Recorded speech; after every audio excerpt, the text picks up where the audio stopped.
Coming up, what an excellent day for Captain Howdy.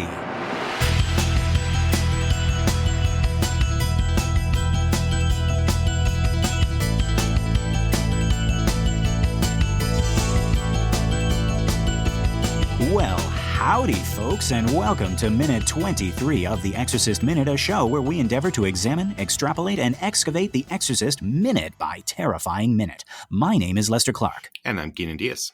And we'll be your holy guides on this journey through what some have called the scariest movie of all time.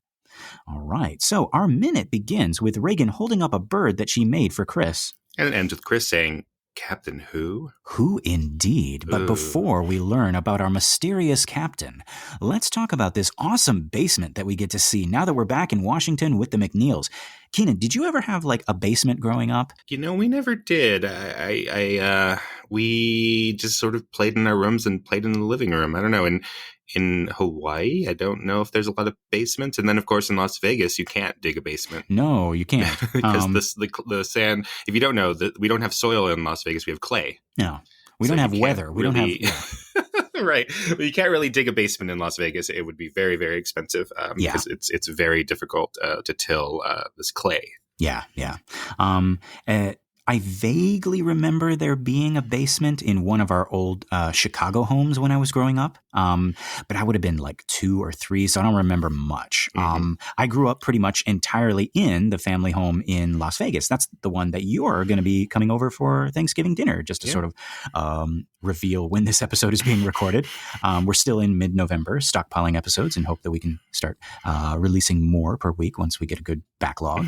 But yeah, so that house didn't have a basement. Didn't have an attic, which is like 2 things that I would have loved to have. And this McNeil rental house has both. Has both, right? Nice spooky basement and nice spooky attic, right? Attic's a little bit more spooky. But we did have, so talking about my family home, we did have, and now that I think about it, it's sort of unusual, our situation. We did have a garage, and our garage was pretty big, and we didn't keep the cars in there. They were out in the driveway. Just like you see, like, you know, you're walking in the suburbs and you see cars parked out in the driveway.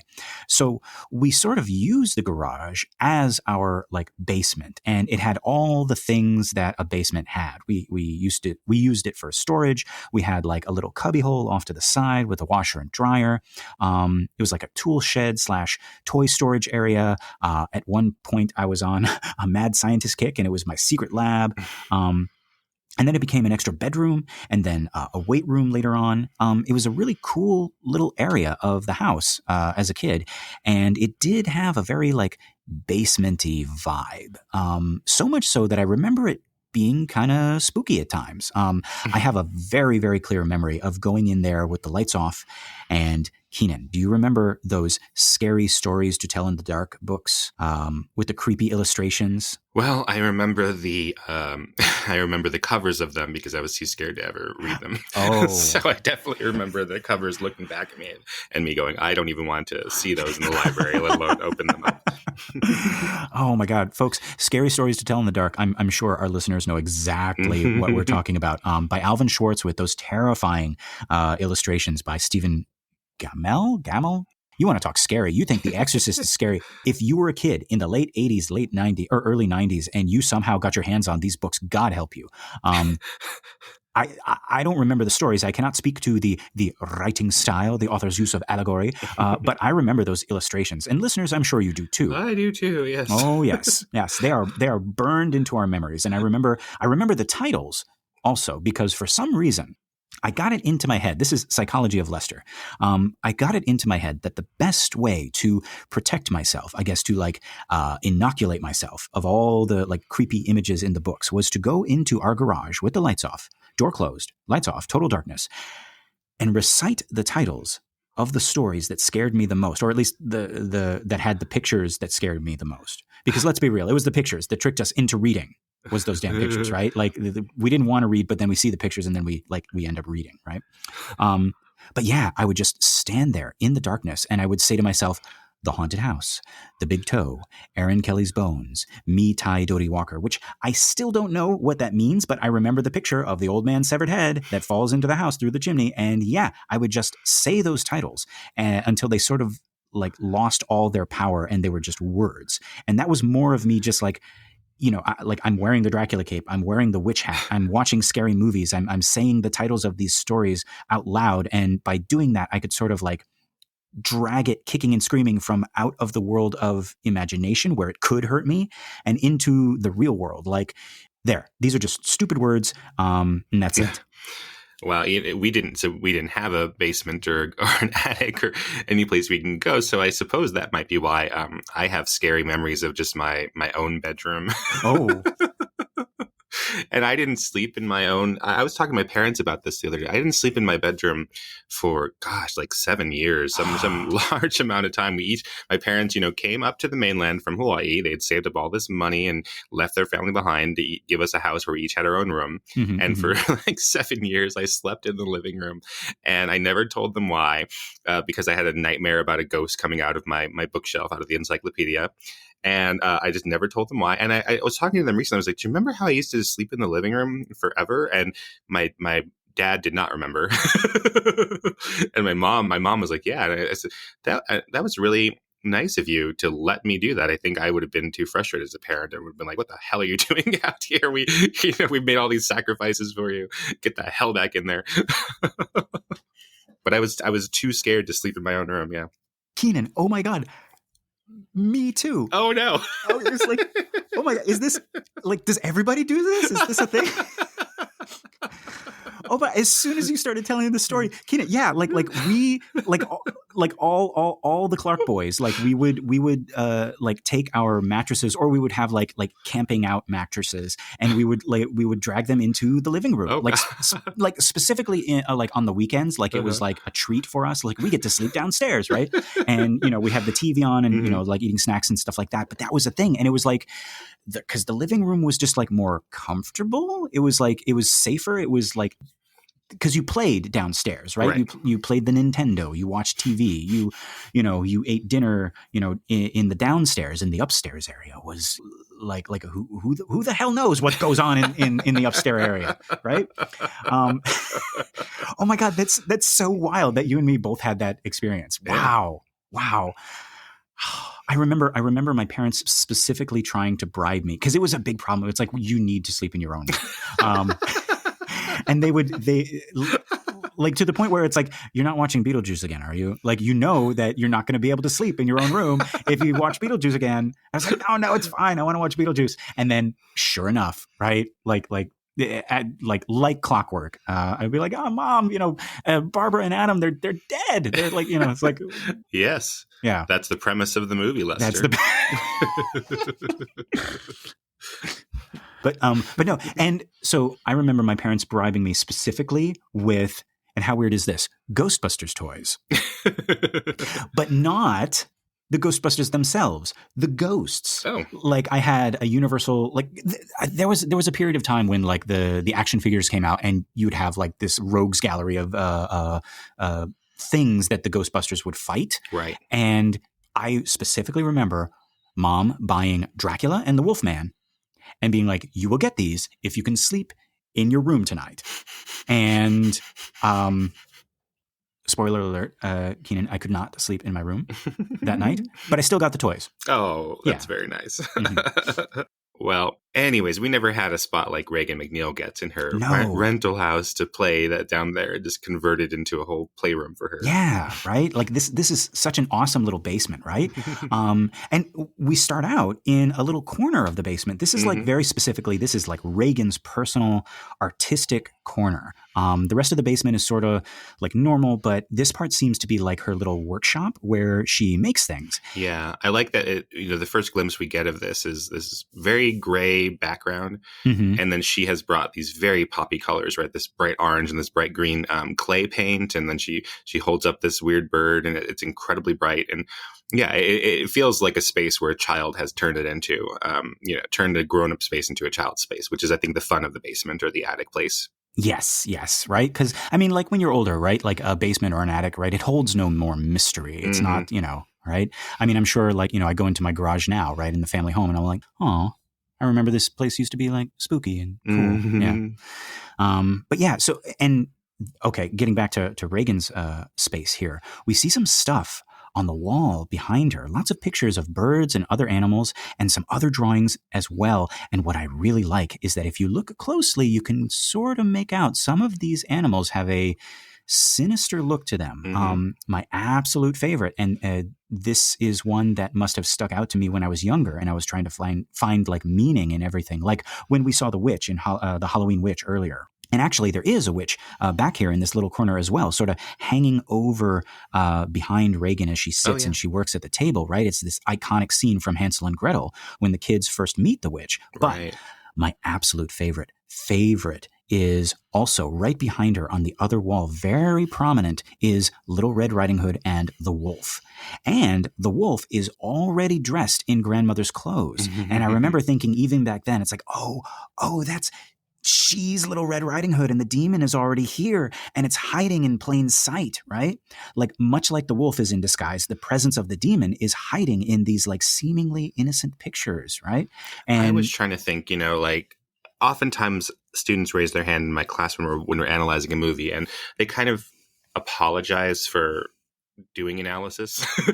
Much like me. Yeah, exactly. They say, I don't know if I'm reading too much into this, right? And I say, no, you can't read too much into this. Like, at least let's try to overthink things and not try to underthink things. As we're trying to put them together. But this time around, I was struck by even this bird thing that she's holding up. It reminds me this time, maybe now that we're looking at it in these micro chunks, of Pazuzu. I was going to say that. Statue, right? It had never really occurred to me before. We're looking now at the decisions that the art director would put up and the set decorator would put up, the set dresser.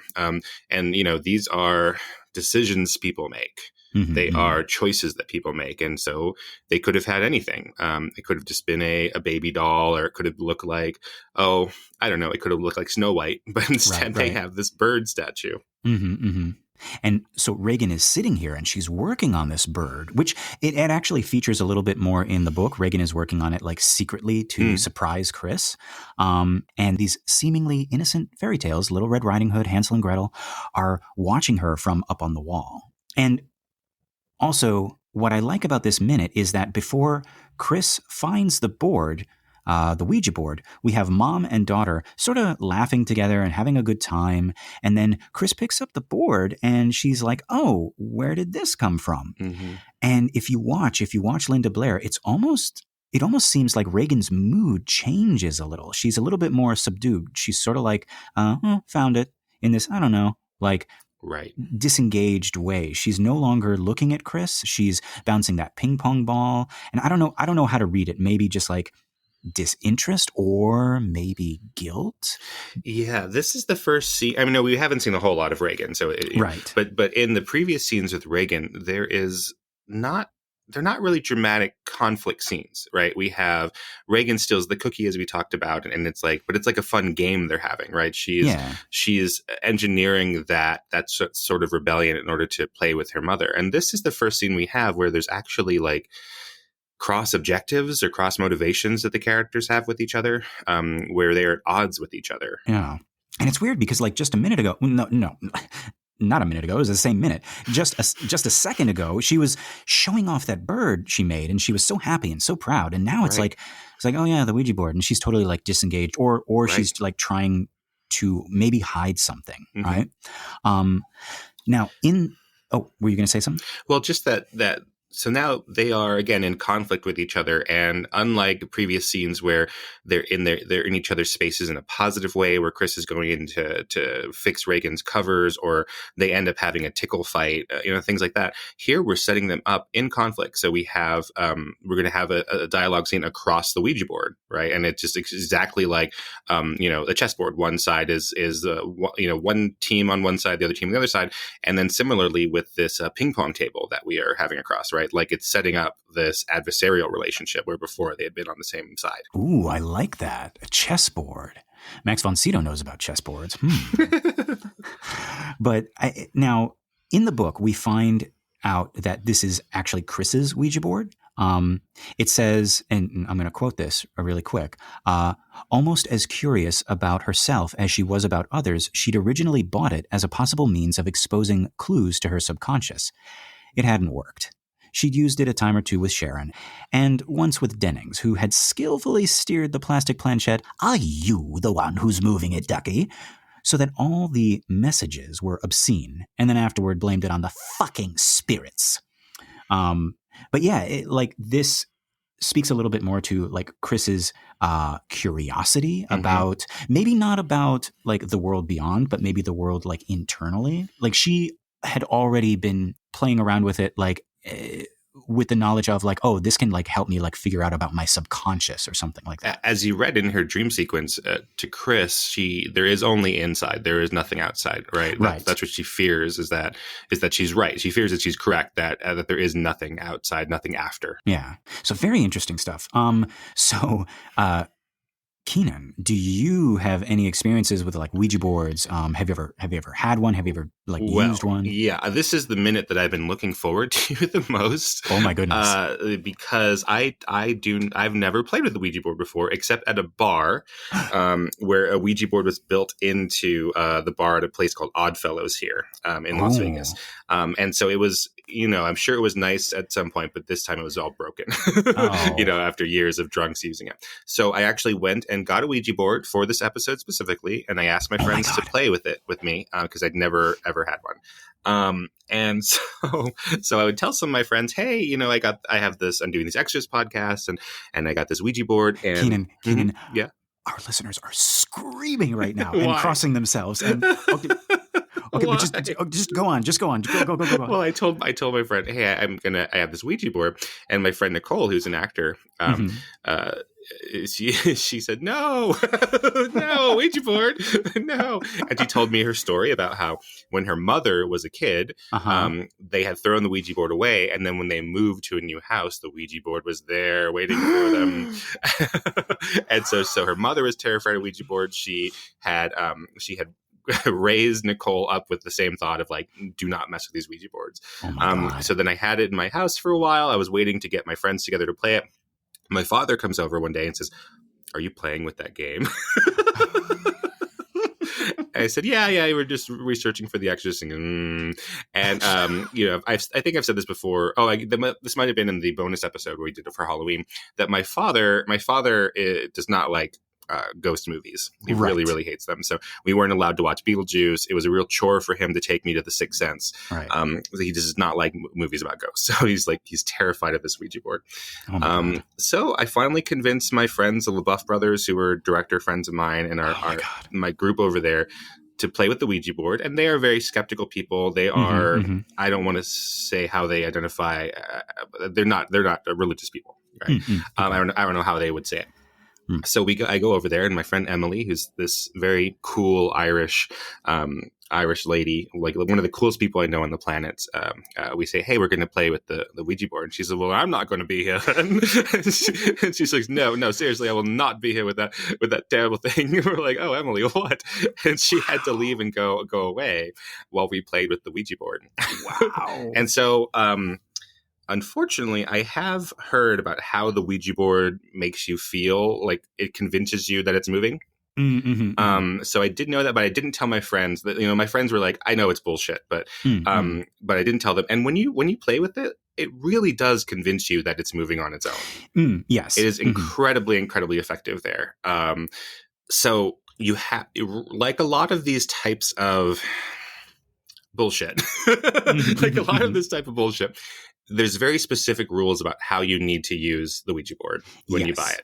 So it tells you, and I was setting myself for this research, and I was like, okay, I want people there we had a combination of people who were very afraid of it, who were very scared of it, and skeptics. So it tells you to have as many people as possible, 3 or more, which is really key, to have 3 or more. And it tells you to hold on to the planchette, which is the pointer, with 1 or 2 fingers of each hand on the planchette. Right. So there's only so many. If you have many people, there's only so many like Twister board game configurations that you can have on there. Correct. Right. So your hands start to kind of contort as you're touching it, and sometimes you have maybe a full finger pressing on it. Sometimes you don't. There's just not enough room for it, which is part of the key. So they tell you, to put yourself in this situation.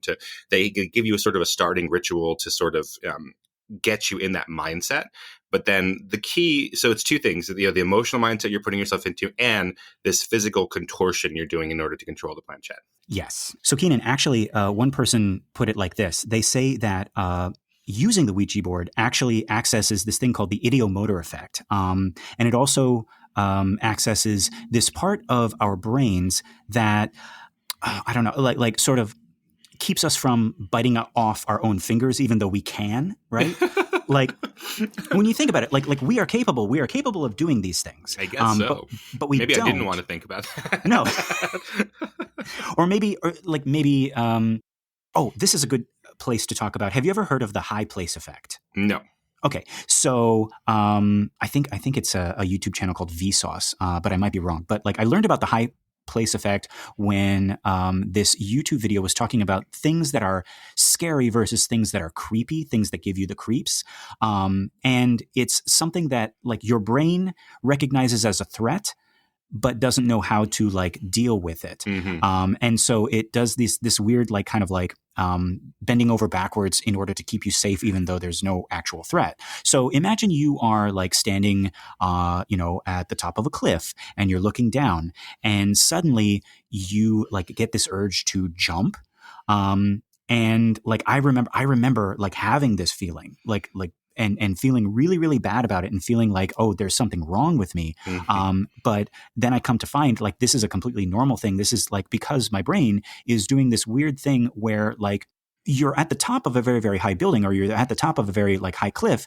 That's dangerous, right? Right. But you know that you're not going to jump, but your brain like is trying to protect you. And so it's like, hey, don't jump. And the other part of your brain is like, but I wasn't going to jump. and then the first part of your brain is like, then why am I on high alert? Why are all the chemicals releasing right now? And so then the logical part of your brain is like, well, then it must mean that I did want to jump, even though you didn't. It's just your brain is like being tricked. Right. I've heard this as the call of the void. Oh, which I think comes from like the French, what they call that. So yeah, I know exactly what you mean, and it's so strange how, you really think you're alone in thinking that you're like, don't jump. I've heard it have like evolutionarily that it might be this thing that helps us, because we temporarily imagine ourselves doing something stupid, right, and then our body's like, no, don't. Yeah. Don't turn your I think a lot of people, the more I've talked about this like in class, the high place version is very common. Mm-hmm. Yeah. But I've mentioned in class like, hey, don't drop the baby. And you sort of imagine yourself driving the baby. Thank you. Okay. So when I've said that to people, they like laugh. I'm like, what? Am I the only one? Are you saying? Then like, no, we've just never had anyone admit to that before. Yeah, it's such a weird, because like societally, it's like you don't want to think of, but yeah, no, new mothers are plagued with these weird intrusive thoughts because it's the exact thing that you don't want to happen. Right. So your brain thinks about it a lot, right? It's like, listeners, I'm going to do this to you right now. Don't think of the color blue. Right? Mm-hmm. And we can't avoid it, like, because our brain can't tell the difference between like, or the part of our brain that this is like working with can't tell the difference between like do and don't, right? Like it thinks in pictures, right? Like I can think of smoking, but I can't think of not smoking, right? Because, right. When you say not, yeah, exactly. Right? Like what is a not? I can draw a picture of a cigarette, but I can't draw a picture of a don't, right? And so our brain, like, it's that part of the brain that like keeps us from like, just randomly running off of cliffs, right. It like keeps us safe, but it also like, it's, I guess like a byproduct or this runoff is that like, why am I envisioning all of these horrible things? Right. And I don't know if that's the same thing as the ideomotor effect, or I don't know if like the Ouija board is just like this thing that we invented because folks, we invented this. This is a game. But if it's this thing that we invented that just kind of like accidentally taps into that. I think it's both of those things at once. So the ideomotor devices, I understand it with, I didn't know the term for it, but when you're hold your fingers out right now in two, like just two fingers from each hand as if you're touching a planchette for a Ouija board. Right. And just look at your fingers and they are moving. Yeah. In a way that you don't notice. Right. Yeah. So now imagine there are 12 more fingers or 10 more fingers. Yeah. And maybe, there's not enough room. So now you only have one finger that each of you can hold on to. and they're moving in crazy ways. And so you have all these different people involuntarily moving this planchette. So even if you don't have someone trying to be a smartass and moving it, to spell Which out is their own inevitable, name. folks. Blatty wrote it into the book. Right. But it really does feel, even I as a skeptic knowing what to expect going into it, it totally feels like it's moving on its own. Yeah. And it was like, Keenan, I'm doing it now. I'm trying not to move my hands. You can't. And like the harder I try, the more they move, right? Right. There must be something that surgeons and electricians and yogis do to calm that, but I think it's pretty inherent in everybody, just these movements in our hands. Yeah, yeah. Oh man, that is so fascinating. And see, folks, like the real mystery, the real like fascinating stuff to me is like the brain, right?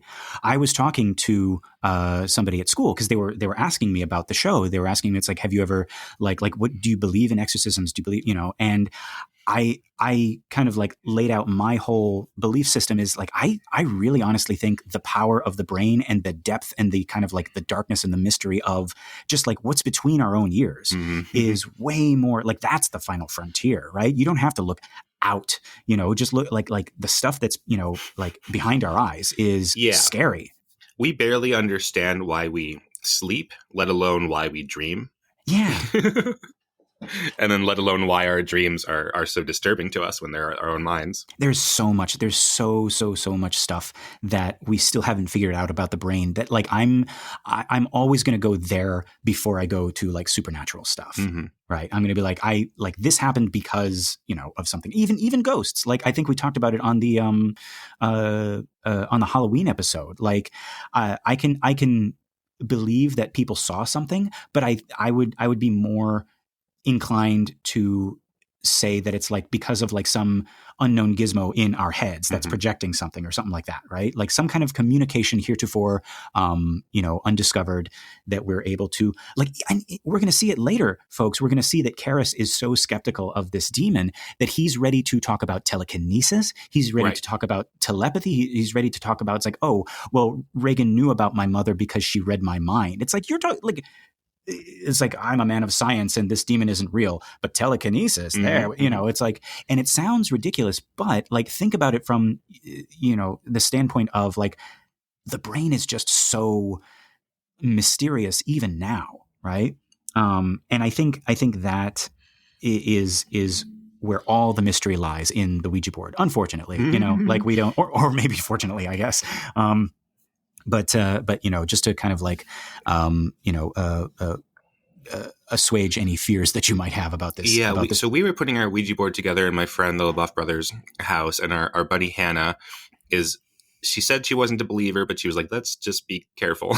Let me say a little thing, and I was like, okay, she made it a lot more fun, having someone who at least was open to the idea, but she wanted to do a salt circle of protection.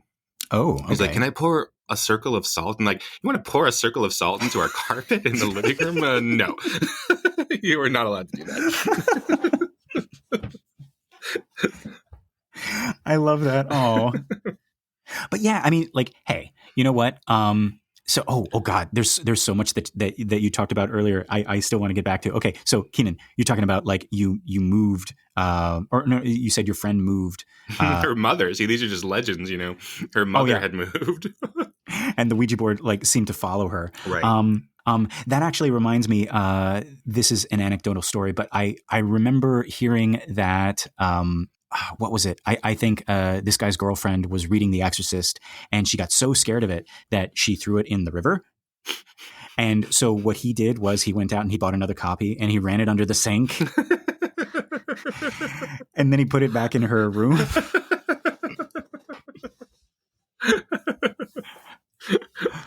That's very funny. I'm glad I'm not dating that person. But yes, no, funny.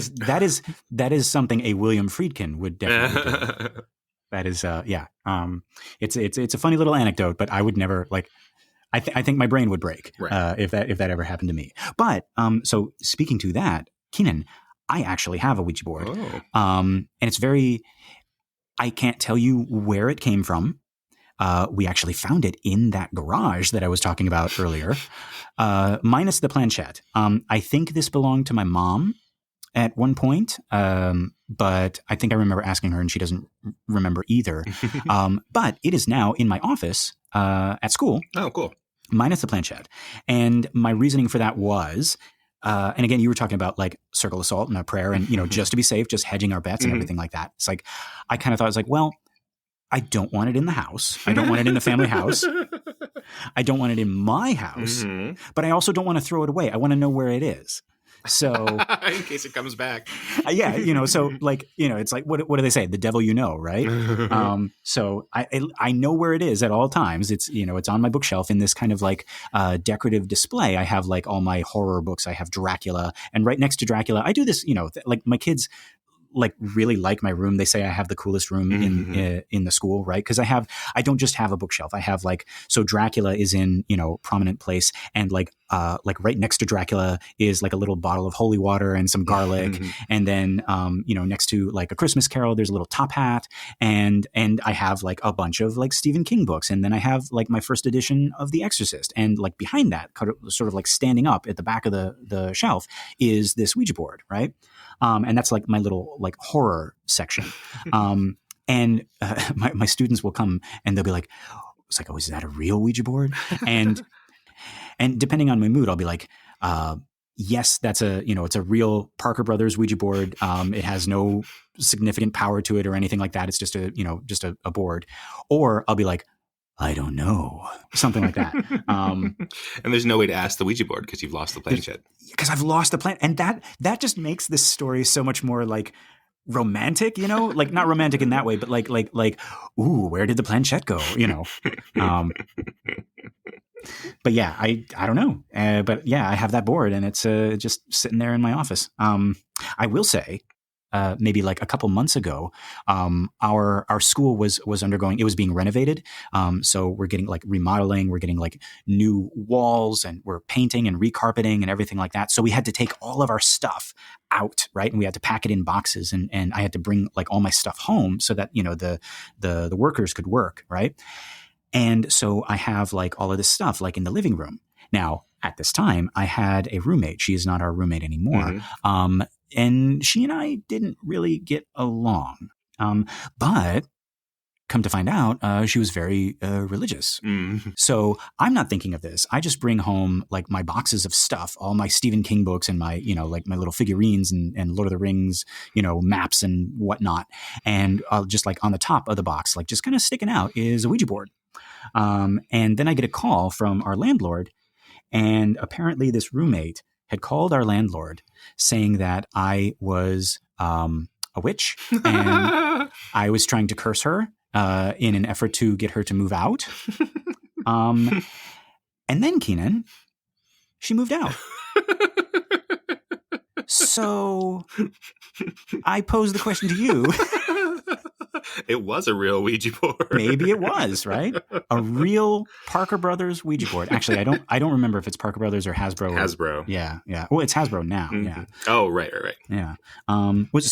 Speaking to that, actually, let's. I actually did a little research on the Ouija board. Because leave it to me, I can't leave things mysterious and cool. I have to make them boring. But it actually wasn't the first spirit communication device, but it's definitely like the most packaged and capitalized. So there was this thing, and listeners might know about this, called the spiritualist movement that was going on in the 19th century, sort of as a result of how contemporary religions, like our Abrahamic religions that we were talking about, Keenan, they sort of treated death very dismissively, like, oh, it's just another part of the journey. Don't be sad. Don't grieve. Don't have these normal human emotions of missing, a person. They're in a better place, so don't worry about it, right? And people sort of felt like their grief was being like brushed off and not acknowledged, not validated. So they became like obsessed as a culture with death and spirits and the great beyond and what's out there, and can we communicate with our loved ones? And around this time, we just became obsessed with death, and you can see it a lot in like Victorian art and poems and Gothic literature, and even in Dracula, there is a scene where Lucy and Mina, two characters in the book, they're having a picnic in a graveyard, and that wasn't weird back then. So that wasn't like Bram Stoker writing it and being like, look at these two weird girls. That was like, look at these girls at the park. Right. And you're in LA and of course at the Hollywood Forever Cemetery, people go and have parties there all the time. Yeah. And that you can go see movie screenings there. I saw Clue at the Hollywood Forever Cemetery. Yes. And and I've seen, like, I'm part of a Facebook group that kind of like wants to like do sort of like this revival of like Victorian like death culture, where they want to, it's like, let's have a picnic out at the cemetery, right? And I see that every time I get the invite, I'm like, but no. I think with the Hollywood Forever Cemetery, it has become, and there's a couple of them around town, that it has become just sort of a park, and people, I think the people who intern their family members there kind of understand that it's open, that people will want to come and see them, and look at Estelle Getty's grave, which I've seen there, and let alone people make pilgrimages to Michael Jackson's grave or Walt Disney's grave. Right. So at least, okay, so the people who are like putting their loved ones to rest in these places, they know beforehand that it's like, hey, this is a at least nowadays, right? Because you can go there and there's always tourists and people hanging out, and they're going to do a screening of Clue, and a bunch of drag queens are going to be dressed up as Mrs. White and Miss Peacock and Yvette, and that they're going to be dancing and singing, right next to your semi-famous grandmother's grave. Flames on the side of my face. Heaving breathless breaths. Oh my God. Is there a Clue minute? I got to check. Oh, well, yeah, that could be us. Yeah. And so around this time, there arose all these like pseudo-scientific methods of communicating with the spirit realm. And people would go to parties and be like, hey, let's raise a spirit, in the same way that we'd be like, hey, let's tell a ghost story, right? Mm-hmm. And it was sort of tongue-in-cheek, you kind of knew it was all fake, but you were like, oh, maybe there's something bigger here. And of course, you get people who want to make money off of this, right? And suddenly you have all of these like mediums and psychics and necromancers conjuring spirits and conning people out of their money with like these cheap parlor tricks. And that's where this comes from, is like parlor tricks. Like going back to those parties, it was a game. It was a popular pastime. Like Charles Dickens was fascinated by ghosts when he was younger. And then he sort of became like a skeptic later, as did a lot of people, because there were all these like flim-flam men who would try to swindle you. And it makes me think of like the wizard from The Wizard of Oz from the movie, like Professor Marvel. Oh, right. His Kansas counterpart, right? His Kansas counterpart, right. And and he's got his little cart and he's wearing his little, culturally appropriated turban, right? And that character right there, that is straight out of the spiritualist era. And by then, like by the making of the Wizard of Oz movie, they were making fun of that. They were making a joke about it because they knew like there were like these phonies, just like walking around, right? Right. And so many of them are like with the turban, right? They're trying to pretend that they're connected to some exotic culture or some ancient tradition, and that it's just a coincidence that it's all come over to America at the time it becomes economically viable. Right. And it's easier to believe when it's like from the kingdom of far away, right? It's like, oh, he's wearing a turban. He knows something we don't. Like the appointment in Samara, Yeah, exactly. I know that story. Oh, yeah. Right. Everybody knows about that story. But yeah, so around this time, some gentleman, Elijah J. Bond and Charles Kennard, I think I'm pronouncing that right, they teamed up with this coffin maker named E.C. Reich, and they basically sort of like picked and chose from a bunch of different quote unquote talking boards and spiritual communication devices, which had been around already. And they sort of just like streamlined it. They mashed it all together. They boiled it out all down into what we know as the Ouija board. And that was the brand name, was Ouija, or Ouija or whatever. And if you don't think branding and profit was a part of this thing, the coffin maker sold it in his store, like in the lobby. So right after you're done purchasing a coffin for your loved one, you pass by the little checkout table, right? And it's like, did you find everything you needed? And it's like this spooky version of Tic Tacs or gum, right? It's just like right there. Right at this point, why not buy it? Right? Yeah, it's like I'm already here. Paid $100, right? Yeah. We'll pay another 50 cents for this. Sure, I'll do that. And another reason these things sold so well was, like I said, remember, this was a time that was like rife with all of these like shoddy spiritualists and mediums, and just a slew of con men and con women looking to prey upon people who are grieving, people who wanted to have some like communication or closure with their loved ones. Well, with the Ouija board, you could do that yourself. You didn't need a medium. And it was like the DIY spiritualism, and capitalist America was here for it, right? Like that was the whole idea, is that now you can bring the spirits home, and it didn't sound sinister like I just said. But yeah, and nobody knows where the name Ouija comes from. Kennard says it came from the board itself, right? Because of course he would say that, right? Of course. And he tries to claim that it's like ancient Egyptian for good luck. It is not. So right there, right, that should have tipped some people off. But, again, like people want to believe stuff, right? Right. So then after that, there's like this hostile takeover, and the company changes hands and goes to William and Isaac Fold. And they changed the company name to the Ouija Novelty Company. And their explanation of the name is that it combines the words yes from both French and German. So you have the French oui, and you have the German ja. So like Ouija. Right. And I think actually like people might have been pronouncing it that way. Instead of Ouija, it was like Ouija, the Ouija board. Right. Honestly, this is just as plausible. And yeah, actually, some people actually called it the yes board. Right. But why do we say Ouija? I couldn't find any explanation of that. Why in America we changed the ya to G. I have no idea. I mean, like language is such a fascinating thing. Like as it gets like passed from one culture to another, and we just kind of like bend it and twist it and mold it into like something that's comfortable for us to say, right? Yeah. Do you remember like when we were in high school studying Japanese at different high schools? And that was a time when we were really, everyone who took Japanese in the 90s was really trying to make karaoke a thing, Right. Everyone's like, it's karaoke. Actually, it's karaoke. It's not karaoke. Empty right? orchestra, karaoke. Yeah, karaoke, right? Karaoke? Oh, excuse me. I believe you mean karaoke, but that's just never going to happen. We've lost that fight. Yes. Well, I mean, because by that time, right, like karaoke has become like a word in and of itself, right? Karaoke, it's the westernized version, right? Same thing with karate. Everyone's going to say karate. Nobody's going to say karate, right? It's done. We lost. It's done. Yeah. Right. I think with anime and manga, I think that's coming back though. I think because they're close enough that you can generally understand what people are saying, as opposed to having to explain what karate is. But anime, and this is a weeb who's pronouncing it anime. I get it. You're angering all of our weeb listeners. I'm counting us amongst that, I suppose. That's true. We studied Japanese in the 90s. Yes. Before some of you were born. Yes. Before hey, guys, before anime was cool.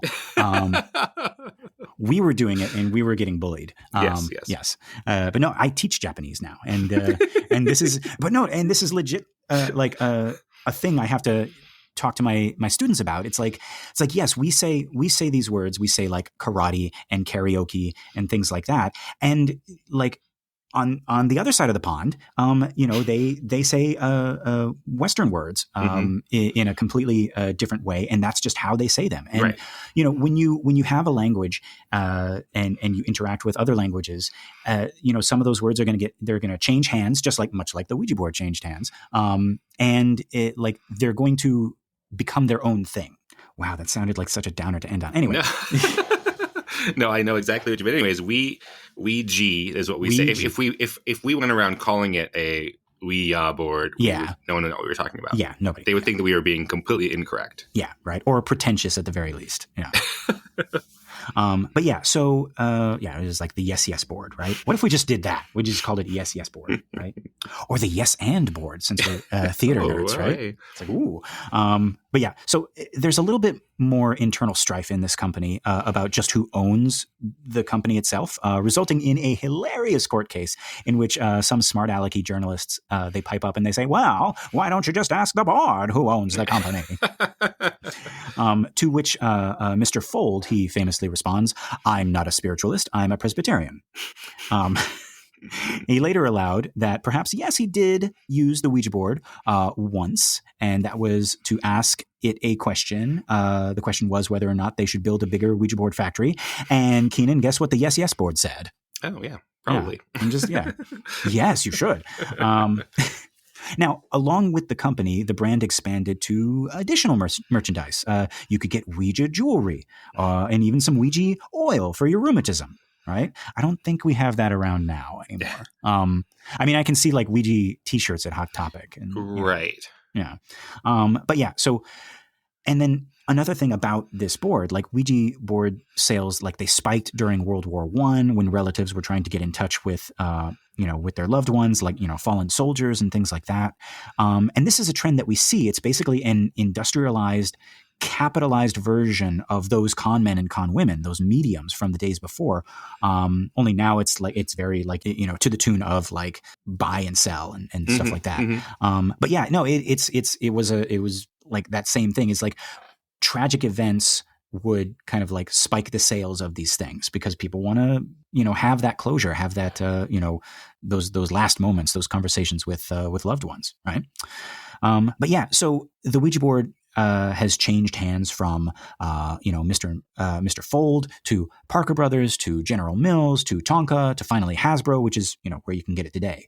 And I actually don't know where mine is from. I remember seeing like the brand name on the board, but I'll have to go and check. I thought mine said Parker Brothers. I don't know. Mine is certainly a Hasbro. Really? Okay. Yes, because when we had friends who were too scared, I said, it's from Hasbro, made in China. Do not be afraid. Be not afraid. Be not afraid. Right. It's so like it doesn't look like anything. You know what I mean? Like it's not like you would expect something so like popularly sinister to be like, I don't know, black and white, or it's just brown. It's just, and it's not, it's not a board as we would know it anymore. It's like cardboard. It's not on wood or anything. Right. It's like plywood or something like that. So, that's a question I had about The Exorcist is like, what did people think about it in the 70s? Was it this scary thing or was it this positive thing? I couldn't quite find it. That actually, okay, so that's a question that I have. In the same way that like Stephen King kind of like brought the idea that clowns are scary to the forefront of our minds. It's like, like now that I think about it, clowns are scary, right? Keenan, do you think like did this movie and this book like make Ouija boards like that thing? Like before that, because in the story, Chris is using it like people back then used it. It's like, like I don't believe in this, but this is like a, to tap into my unconscious mind and, Yeah, it's the earliest I could find. So I guess, I mean, unless we find other evidence, that was my sort of guess, is that it was not seen as something that would accidentally conjure demons the way that now we think of it that way. Right. So I think, and again, folks, write in if you know any different, but I think we can safely say that like this story was the thing that spurred the idea. It's like, hey, this is a gateway into like a demonic forces. Yeah. I mean, if all the research that you had just now is about conjuring positive spirits, ghosts, people you knew personally. And this one, it's interesting to think, like, I was really excited to research this minute. And I think that even knowing the film, I had misremembered that the Ouija board is what conjures the demon. But what we're actually being told here, if we believe that there is a demon, the demon is playing with the Ouija board. That's what Reagan says. So it's not that Reagan has accidentally even conjured the demon. She's not playing, and then Captain Howdy comes from the other side. Captain Howdy's already there, playing with her as the second person. Correct. Yes. So this isn't a case of, again, to go back to like Jumanji, that Reagan accidentally, it's like, oh no, right? And like thunder crashes up ahead and up above, and you hear like, like the wailing of voices as something is uncovered. Like it just like, oh, like if the Ouija board had not been there, the demon would be using something else. The demon has already arrived, right? Yeah. So yes, the demon doesn't use the Ouija board to do anything, I guess, except to spell answers to Reagan. So even when we remember The Exorcist as, oh, there's the one with the Ouija board and that's what brings the demon, it's not. It's absolutely not true in the text of it. But the collective memory of it is that, oh, Ouija boards brings Captain Howdy. Right. And in the same way that like we could argue whether or not Father Merrin unearthing the statue and everything like that, like we could say that brought him about, or we could say that this is just another, like, this is him showing his presence, right? Yeah. So yeah, really, really interesting stuff. Now, to speak to that, to speak to how people used it back then and how it's sort of perceived now, right? And I gotta say, actually, before we jump into this, I gotta say, like the reactions of your friends and your relatives is right on point with like anybody that I talk to about the Ouija board. It is, they look at it as like something so, like they just nope out of there so hard and so fast. Like I have never seen anybody like complete skeptics, complete like non-believers in anything supernatural. You show them a Ouija board and they're like, nope, and they like like it's a hot iron or something like that, right? Right. And which kind of makes me think, it's like, oh, I wonder if they know something I don't. But yeah. Now, to that point, there are some folks, primarily occultists, who have this idea that, yes, you can communicate with something using the Ouija board, but it's not what you think. And I think this is what Blatty is borrowing from here, and Friedkin, of course, as well, is the idea that there are spirits, mischievous elementals like the fae, fairies, and things like that, and demons that sort of disguise themselves as the spirits of the dead.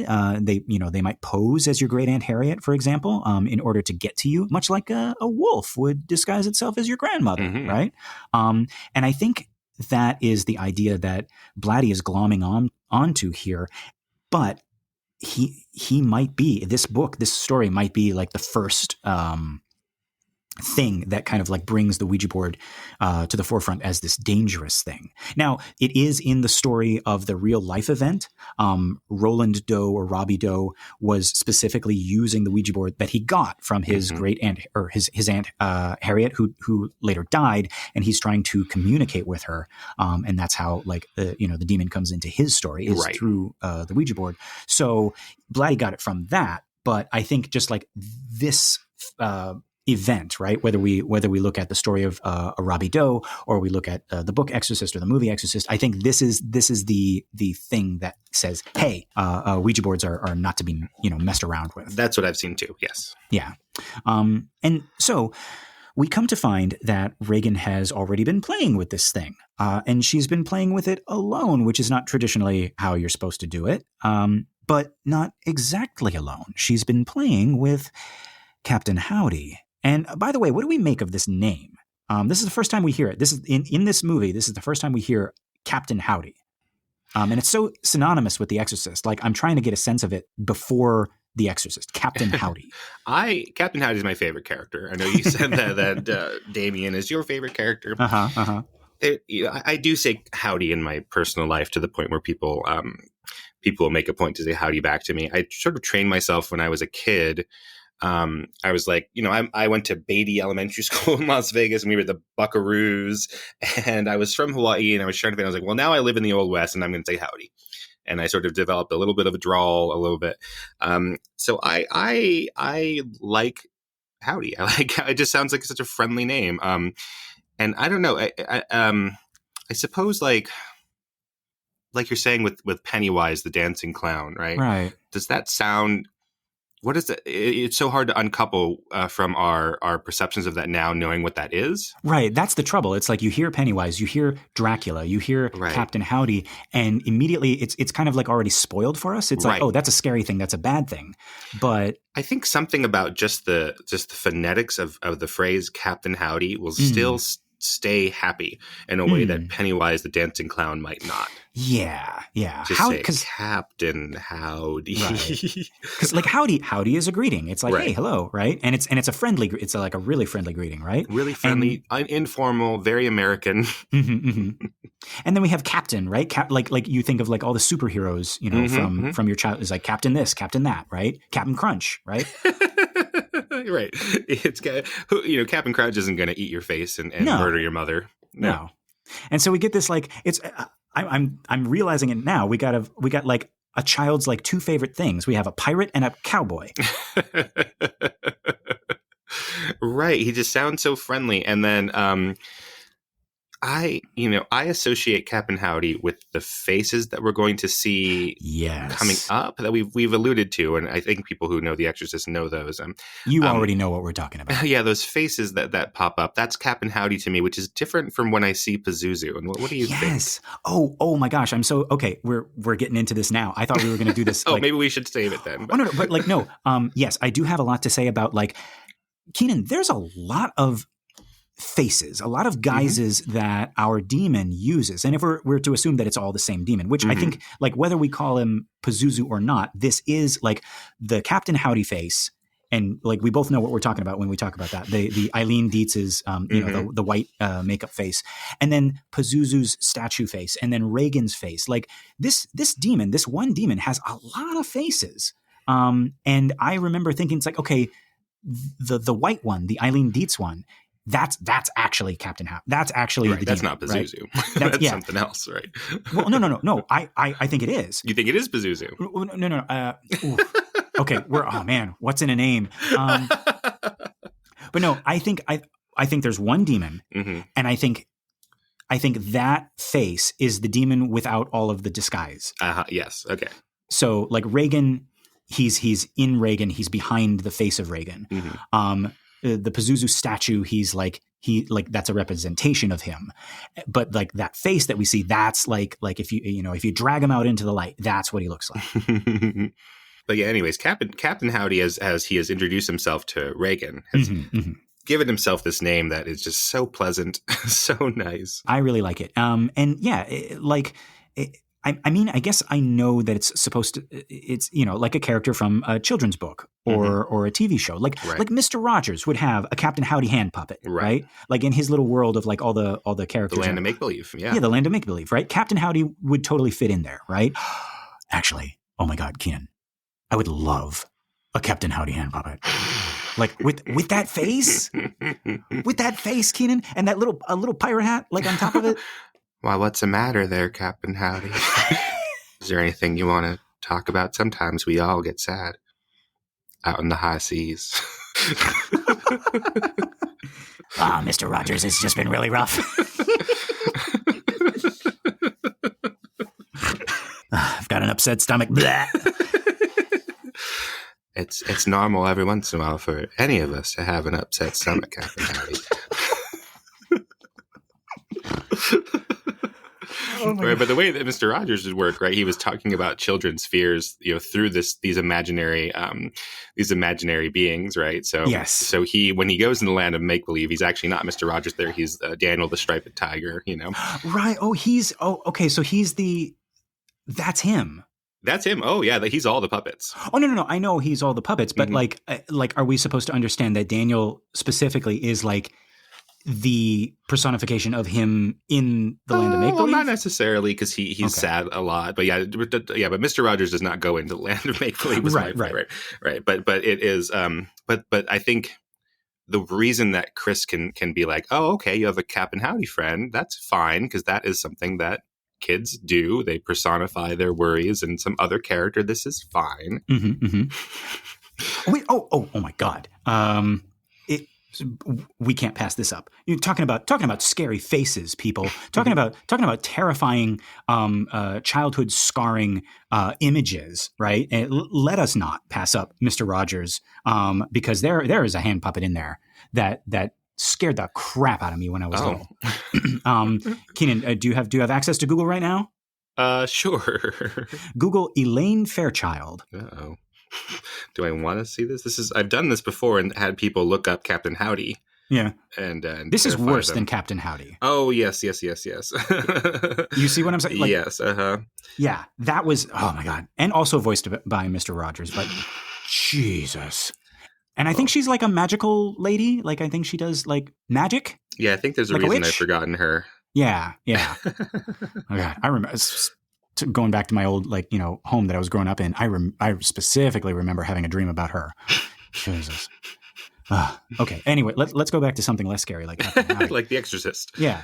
But yeah. So no. You're absolutely right. And then again, like it also sounds like Howdy Doody, right? Mm-hmm. Which had already come out. It had come and gone by this time. So I'm sure like readers and viewers are probably like familiar with it. So yeah. It's something old-fashioned, so it's not something of the 70s that Reagan would think was cool or something, right? It's not a cool name, Captain Howdy. No. I feel like if this story came out today, they wouldn't be able to resist like winking at the camera, like, oh, his name is Lucius, or it's Mr. Mistopheles, or he's, Beelzebub, he's my Beelzebuddy, right? Right, yes. Or some like anagram, like we'd have a whole scene where like Chris sees it in the mirror or something, or like Karis is like, oh my God, if you take the letters of Zazapu. How did I never see this until now? How did I never see this? There's 2 U's, 2 Z's, and it's like, I've been blind. Demi why? Demi no. See no Zazupu. She's there. Right. Oh God. Okay. But no, again, I like this choice, though. Here's something new. Here's something that this movie, this book adds. Captain Howdy is scary because it's new. It doesn't fit the devilish archetype, right? There's no red. There's no devil horns. There's no church organ. There's no satanic anagram. That's Hollywood. That's all Hollywood stuff. Captain Howdy is real, and his theme is tubular bells, right? And I think that's what grabbed people in the theaters.